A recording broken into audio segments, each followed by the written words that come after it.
Expanding our knowledge on parent functions. And we're now going to look at translations. And here we have both a horizontal translation and a vertical translation that we're going to see.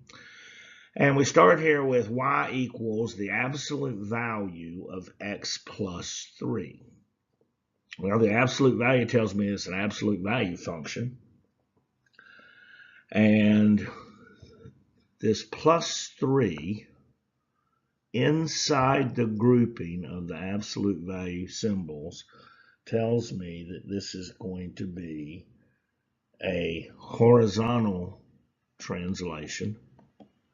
It's going to move it back and forth or across the x-axis, and it's a plus 3, so that means it's going to move it to the left, opposite of what you might think, 3 units. And the reason for that is the format for this thing is, see if it shows it here in this. It doesn't. But ordinarily you might see it written like y minus c, where c is our translation here. And since this is a positive, then that means it's a negative negative, if you will. And that's why it moves it to the left 3 units. Now in the second one, well, I see an x squared, y equals x squared, so I know this is going to be a quadratic parent function. And this negative 4 here, though, is not in a parentheses, it's not in a grouping, and so this translation is going to be a vertical. It's going to move it up and down the y-axis. And since it's negative, it's going down 4 units. All right, we're going to move over here to the calculator, and we're going to play around with this a little bit and graph. We're going to graph both the parent function and the translation so we can get a better view of that. Hold on, we're coming. All right, are you ready? Well, the first one that we looked at was a translation of an absolute value function. So let me go in here to y equals. I'm going to clear out what we've done.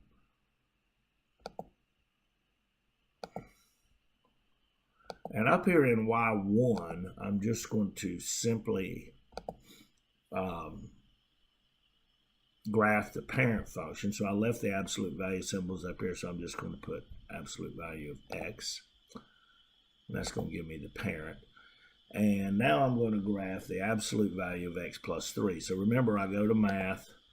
I move over here to number. I choose option 1, absolute. And we're going to say x plus 3, I believe it was. Yeah, 3. Clear the absolute value symbol. All right, so now the blue graph is going to be the parent, and the red graph is going to be the translation.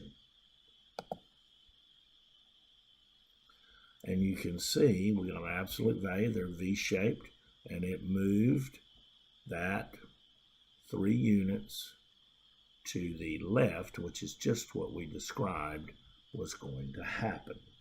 Now let's go graph the quadratic and its translation. I'll go back in here to y equal. I'm going to clear out y1, excuse me, and y2. I'm going to go back up here to y1, and I'm first just going to graph the parent, x squared, hit the little square button right there. And then we're going to go x squared, and it was minus 4. So again, the blue graph is going to be our parent, the red is going to be our translation. Ready? All right, well, there's the U shape. It tells us that it's quadratic. We can see here that it bottoms out right here at the origin, but our translation had a vertical shift downward of 4 units. 1, 2, 3, 4. Still exhibited the U-shaped quadratic function, parent function, just had a vertical shift down 4. Next, we're going to look at reflections.